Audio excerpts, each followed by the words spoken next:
Hey everybody, welcome back to the SuperBake podcast. I'm your host, Baker. Let's talk about stuff.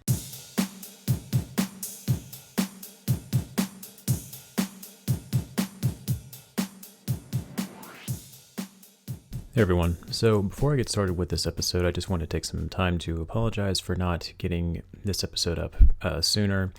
I've been going through some personal family medical stuff the last few weeks, so I think things are relatively under control now, but it's been a stressful last few weeks, so I haven't really had time to do my podcast.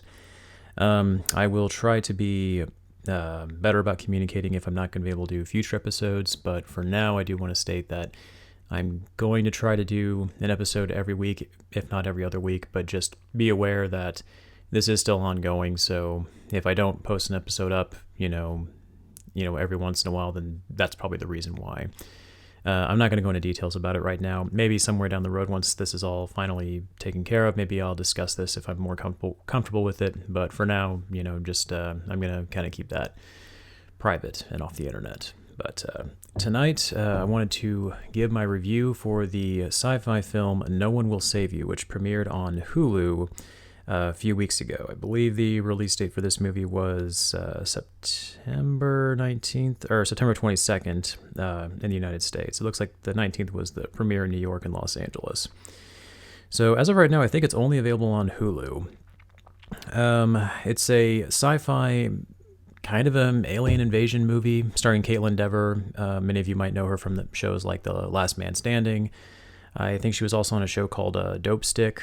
So she's been in other things as well, and she's the lead of this movie. So I'm going to be going over this movie. This is going to be a spoiler review, so as always, just a warning if you haven't seen this yet. This movie, I feel like it's kind of flown in under the radar. I saw, I think, maybe one trailer for it on TV. To my knowledge, I don't think there's going to be a theatrical release for this. I think this is strictly just a streaming-only film. So I thought that was interesting, but the trailer caught my eye. It's a very brief trailer, but there's a moment in it where you see the main character, Kaitlyn, her character's name is Bren, where she's hiding under the bed, and there's an alien that comes into her room and is basically trying to find her. And that really stuck with me in the trailer. It was very genuinely creepy to watch, and just the sound of its footsteps as it was coming after her. So that's what caught my interest watching this movie. I went into this movie with relatively low expectations. I didn't really know what to expect from it, other than that it was an alien invasion movie of some kind. It kind of looked like it was going to be sort of like Signs in a way, but with very little dialogue. And I'll kind of talk about the little dialogue part in a little bit. But I personally thought it was good.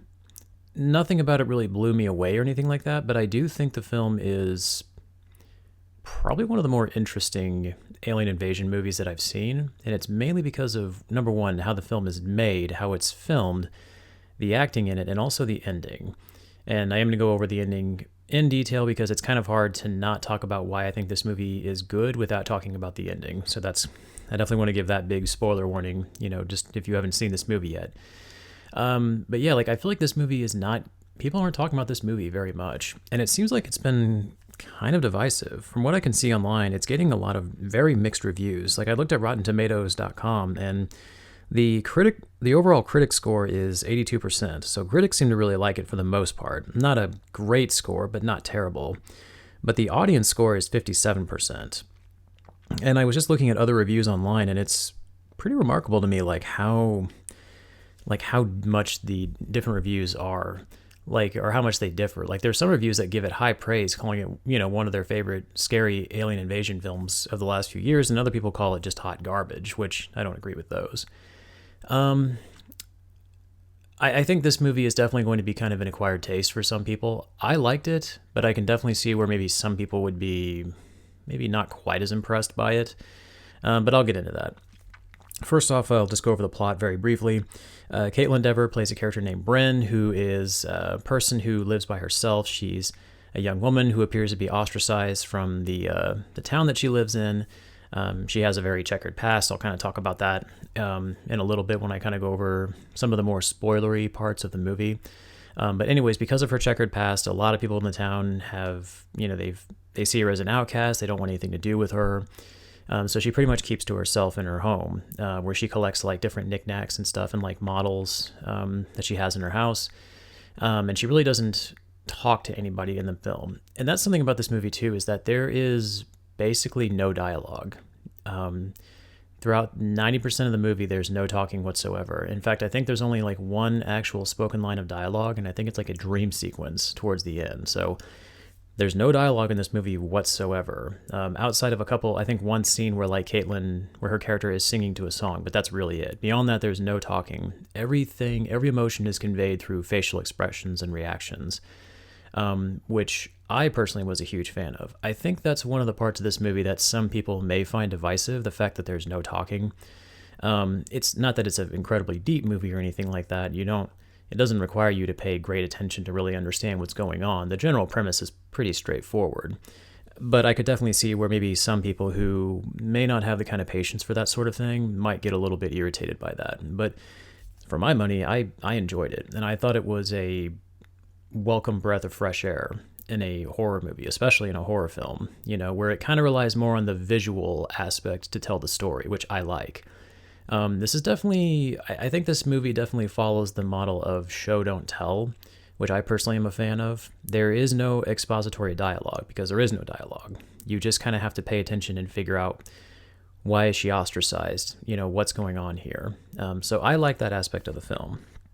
But anyways, she lives by herself, and then one night she hears strange noises outside, which she thinks is just like a bunch of raccoons or something trying to get into her garbage. Then she realizes that strange creatures have invaded her house, which appear to be these extraterrestrial beings that start coming after her. Then she later finds out that there's actually a much larger invasion going on that seems to be encompassing not just her town, but also the entire planet. And basically she has to try to figure out a way to survive this alien invasion. So the movie is... One of the criticisms I've heard about the movie is that it has a very fast pace, and I think I agree with that, but I don't know if that's because of the fact that there's no dialogue, and we kind of have to infer everything based on character or facial expressions. It does feel like this movie moves at a very fast pace, but I personally didn't have a huge problem with that. I didn't find it distracting necessarily, but yeah, it does move pretty quickly. But one thing that I wanted to say about this film that I thought it did very effectively was portraying the sense of dread that I feel like a situation like this would put somebody in.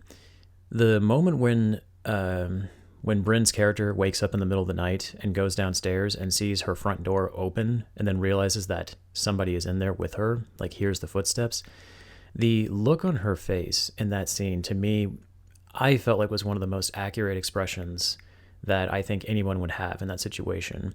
Just that look of pure terror, that there is someone or something in your house with you that you had no idea of up until right when you woke up. And then just to see the shadows of the creature moving around her house and stuff, that whole scene was genuinely creepy. Like, I would say the scariest part of this movie by far is the initial invasion, that first night when the aliens show up in her house. I think everything in that moment was done very well. They do use CG for the aliens, and most of the scenes with the aliens they take place at night. You don't really see a lot of them during the day, which I think was probably on purpose because I think the movie only had a budget of like around, $20 million? I'm going to double check that real quick. I had it pulled up. Budget of $22.8 million. So the CG is not particularly impressive, but I think the fact that they have the aliens come out mostly at night, I think kind of helps to hide the fact that the special effects are not incredible. They're not bad or anything like that. They're serviceable at best. I am going to nitpick the aliens, though. They are the generic alien models that you've seen in most movies and cartoons. It's just the skinny bodies with the big bulbous heads and eyes. Like, it's the same design we've seen a million times before. Like, it would have been kind of cool if they could have done something a little bit more different with the aliens. Like, there are different versions of them. Like, there's the bigger, more bulkier ones that are like, that kind of smash through stuff. But most of them are just like, they're just these skinny humanoid creatures that have telekinesis, so they can just fling stuff around. So yeah, in terms of the aliens themselves, their design, it's nothing interesting. So I will say that was the part I was a little disappointed in. I would have liked it if they could have just done something a little bit more I don't know, just different looking, just to kind of make them stand out a little bit more from aliens that that I've seen in previous films. But I mean, given the budget and everything, I'm not going to hold that too much against the film. And really, the design and appearance of the aliens isn't really the point of the story. The point of the story is something that I'll kind of get into a little bit later. But yeah, like I think they handle the tension from the initial invasion very well. There's this other subplot where the aliens are also using these weird little things to possess the people in the town. So Bren discovers that the other people in the town are turning against her, not just because, and not under the normal circumstances where, she's been ostracized and she's an outsider, but now she's discovering that more and more people in the town are becoming possessed by the aliens, and they're basically becoming like the aliens take control of their bodies, essentially. And she's basically the only one that is not under their control. And so there's that whole subplot, which is not explored too much throughout the film. And it really doesn't come into play that much until like near the ending of the film. But it is done well. It's fairly creepy. It's disgusting how they have this little tentacle creature that goes into the people's bodies, like through their mouths. Like that part's pretty gross. There's scenes like where this one guy attacks Bren's character and you see the little squid thing like in his throat moving around. So that was pretty disgusting. So yeah, I mean, it's that whole stuff, the stuff with the aliens, despite the fact that the special effects aren't the best, is still done pretty well for the most part.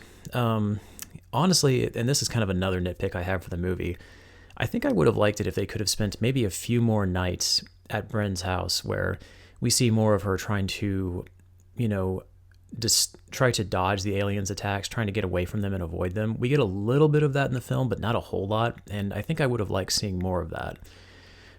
So yeah, that was just another area that I think I would have preferred if they could have just maybe given us a bit more. Not a whole lot, maybe just a little bit more. I do want to kind of go over just sort of Bren'S backstory and kind of like why the townspeople don't like her. Because again, there's no dialogue in the movie, so nobody ever outwardly explains what's going on. There is a scene where we see one character that Bren seems to know from her past, who, when she encounters her, like the woman spits on Bren's face. So we know that this woman, obviously, her and Bren have a history together, but we don't really quite understand what it is. Like we see that woman earlier in the film and Bren's afraid to like show her face around her. There's several scenes where Bren in the beginning of the movie is walking around town and she's kind of like, she's hiding her face. She's wearing sunglasses. Like there's one part where she's trying to wave to people to be friendly, but they don't really wave back. So it's clear that like everyone in the town kind of knows who she is and nobody seems to like her. But like we're not really given the explanation for that until towards the end of the film. And since I've already given the spoiler warning, I'll just go ahead and say what it is. The big reveal is that Bren's character accidentally killed her best friend Maud at one point in her past. They show a flashback where they get into an argument and Bren grabs a rock and hits Maud in the face and accidentally kills her. And the woman who spits on Bren in the earlier scene was Maud's mother, and she's never forgiven Bren for that. And ever since then, Bren, even though she was, I think, acquitted of the charges, like the whole town's kind of held that against her, so she's been kind of an outsider of the movie. Which I like that part. I like that angle. I think that was interesting. I feel like that's something that I haven't seen explored too much in an alien invasion film, where you have a character who's already kind of an outsider, who has to deal with, literal extraterrestrial beings basically coming in and, wrecking their lives. So that whole angle was definitely interesting. And again, I like how they show that in the story without necessarily explaining it to the audience. The lack of dialogue, I think, works very well. And I think they do a good enough job with it. And I do have to give mad props to Caitlin Dever, who I think is, if this movie doesn't get her more attention in terms of like better acting roles, I think that that's going to be a serious crime, because she is phenomenal in this movie. Just given the fact that she has to portray most of her emotional moments with no dialogue whatsoever. I mean, I'm not a professional actor, but I imagine that is probably very difficult. Like that's a tall task for any actor or actress to take on, and I think she does a phenomenal job with that. Like every scene that she has to deliver like these emotional moments and like these looks of pure terror and desperation, I think she absolutely nails it 100%. So I got to give props to her for that. I think she is definitely like probably one of the highlights of this movie. Like her performance, I think, is probably the best part of this film. Everybody else in the film does a good job too, but she is definitely like the spotlight is on her throughout the movie. This is very much Bren'S story, and I think it works very well. But yeah, like we see the past, we see what happens between Bren and Maud. We see kind of like that this has tormented Bren throughout most of the movie, and that even though she's trying to put it behind her, the town won't seem to let her. Like her past just won't seem to leave her alone, so to speak. And then of course she's got these jackass aliens also kind of messing up her day too. One thing I will say too is that, and I don't know if this was supposed to be funny, but I did kind of find some of the scenes where the aliens are kind of throwing her around with their telekinesis kind of silly in a way. Not like slapstick or anything like that. This wasn't like the Three Stooges, but like there's one scene where I think it's like the very first alien she encounters, she accidentally kills it because the alien spins her around and it doesn't realize she's got like I don't remember if it was a piece of glass or a piece of metal in her hand, but she's got something in her hand and she accidentally stabs it in the head and kills it. And for some reason, like I know that scene was supposed to be more like terrifying because she just killed this strange creature and she has no idea what it is, but I just, for some reason, and don't ask me why, maybe I'm just sick in the head, I just found myself kind of laughing at that scene. It just, the absurdity of it just kind of caught me off guard. But overall, I think the more serious moments of the film do work, and I think they do hit pretty hard when they need to. But one thing about the movie that really stands out to me, this is, I think, the other part of the movie that I think this is going to be very divisive for people. I liked it. The ending of the film I liked, and I think it's probably one of the more gutsy endings I've seen of a film like this. So the way the film ends is basically the entire town becomes under control by the aliens. The entire town gets taken over. Like we see, like there's a scene where there's just hundreds of alien ships flying around. So it's clear that like, okay, Bren's not going to be able to stop this. She's one person and all of humanity has basically fallen. So that's an interesting angle because I feel like that's something that we haven't seen too much of. Like we kind of get glimpses of that in movies like War of the Worlds, but the humans do eventually beat the aliens. But in this one, it's like, no, the humans lost, which kind of makes sense. We're, technologically speaking, we are severely, disadvantaged against them. So it makes sense that we would lose. But the aliens essentially take over the humans. They don't want to kill them. They just want to possess them. They put those little squid creatures in them. And at one point they get a hold of Bren's character and they do that to her, but she is able to kind of resist it and remove that creature from her body so she's not under their control. And then we get, and this is probably the biggest emotional moment of the film, where the aliens do actually take her into their ship and they basically examine her and they're able to look into her mind and into her past. And they basically see the tragic backstory of what happened between Bren and Maud. And it is a pretty powerful emotional moment. And again, the fact that it has no dialogue and it's told purely through visual storytelling works very effectively. We see the turmoil that this has put Bren throughout her life and how tormented she feels by this, how haunted she feels by this. Like, it's clear that she's not a bad person. She's just somebody who made a mistake, but she just has never been able to put it behind her because the town she lives in won't let her. And the aliens actually decide to not try to possess her, and they instead put her back in her home the way she was. They fix her house and everything, and she goes back into town. But this time, because the town is under control by aliens, now they're all nice and receptive to her. They wave to her, they say hi to her, everybody seems to like her. And now she is able to enjoy her life, even though she knows what's going on. That's the thing, is like she is fully aware. We see in that scene, she's looking for the things that happened the night before. So it's not like the aliens erased her memory. She is fully aware of what happened. She knows about the invasion. She knows about the aliens. She knows the townspeople are possessed. And yet she goes along with it. You could make the argument that, okay, well, what is she going to do? She's one person. If the entire human race couldn't stop these things, what is she going to do? But still, it's an interesting, kind of a dark, but yet oddly happy ending. It's dark because humanity itself does fall to the alien invasion, but Bren's character, she gets the life she wants. Now, you could make the argument that it is kind of a bad ending and that maybe it says a lot about her character, the fact that she's just kind of okay with this. But again, it's like, well, she's, in a sense, she's lived her life in utter torment because of this, because of the situation from her past. And now it's like she's basically getting a second chance. We even see that she's finally able to do the dance that we see her practicing in the beginning of the film, but now she's able to do it with somebody else instead of doing it alone. It's an oddly happy ending for this character, but it's a very bittersweet ending, and I kind of like it. And it ends with one of the alien ships just flying off, and Bren just waves happily into the camera. Like, is it real joy or is it fake? We don't know, but it's an interesting ending. It kind of has me thinking about, like, is Bren a good character or is she a bad character? It's like, well, I don't know if I would call her a bad character necessarily because, like I said, there's nothing she can do about it. She's just kind of making the best of a pretty horrifying situation. But that's kind of what I like about this ending. It kind of left me with a lot of thoughts about how I felt about it. There was no definitive conclusion to it. She didn't stop the aliens. The alien invasion wasn't thwarted. The aliens technically win.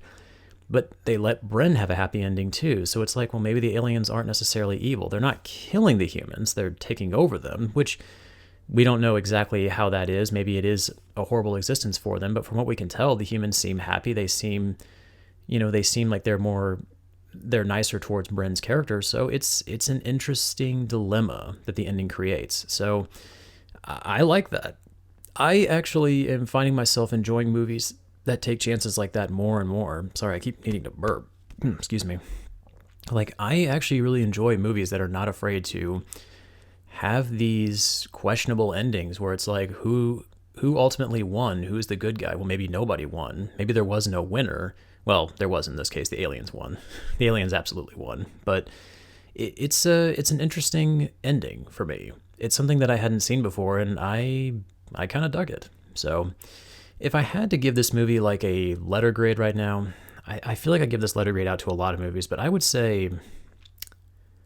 probably say either a B plus or maybe like a really low A minus. I'm gonna go with B plus. The reason why I'm not giving it an A is because it definitely has its problems for sure. Like I said, the pacing is not the best. I wasn't particularly a huge fan of the alien design, even though, again, like I said, I know that that's not really the point of the movie. But I would have liked it if they could have just done something to make the aliens a little bit more interesting. Overall, and the movie, I think it flows okay at times, but it definitely feels like there's some parts of the movie that don't work as well as others. Like, there's this scene where like the aliens create like this clone of Bren that shows up, and then like there's a very brief confrontation between her and the clone, but then that doesn't really go anywhere. Like, the clone stabs Bren, and I kind of thought, oh, okay, are they going to kill her? Like, and then her clone takes over? Like, okay, this could be interesting, but no, Bren's fine, and she just takes out the clone. So that whole thing kind of felt pointless to me. I wasn't a fan of that. And yeah, I mean, like, I like the dialogue part, or the no dialogue part, but I could definitely see where some people aren't going to like it. I would just say, like, this movie didn't really blow me away or anything like that. Again, with the exception of Caitlin Dever's performance and the ending of the film, the rest of it feels pretty average, I would say. The aliens aren't particularly interesting. The invasion itself is not particularly engaging or anything like that, especially since we don't really see a lot of it happen. A lot of it seems like it's already happened. Like, when Caitlin gets back to town, we see like the wave of destruction the aliens have left behind, and a lot of people are already possessed. So we don't really see the invasion happening because we experience a lot of the story through Caitlin's perspective, or Bren's perspective. So yeah, I mean, I don't know. I just think the rest of the film was just sort of okay. Like, nothing about it really wowed me beyond their main performance and the ending. So I guess I would say a strong B+. I mean, I recommend checking it out. If you have Hulu, I would definitely at least give it one viewing and see what you think of it. I think this movie has been kind of flying under the radar, because I have not heard a lot of people talking about it. And when I mention it to a lot of people, a lot of them seem to be very unfamiliar with it. So I personally would like to see more people experience this film if they haven't already. I think at the very least it's worth viewing. And like I said, I'd love to see Caitlin Dever in more bigger performances after this film. I think she's definitely shown that she is a very talented actress. So yeah, I mean, I think if you're looking for a good alien invasion film for October, I think you could definitely do a lot worse than this movie. It's not going to blow you away by any means, but, I think it's still a solid movie with a good ending that's going to, make you kind of think about it a little bit. All right, everybody. Well, I think that's all I have for today. Sorry, I don't really have more content, but just to kind of give an update, I will probably try to do a review for the new Exorcist the Believer film. I've heard bad things about it. I've seen some reviews for it, so I'm not entirely excited about seeing it, but I am going to try to do a review for that, hopefully in the next week or so, and then I may try to do a review for the new Five Nights at Freddy's. I think that comes out next week.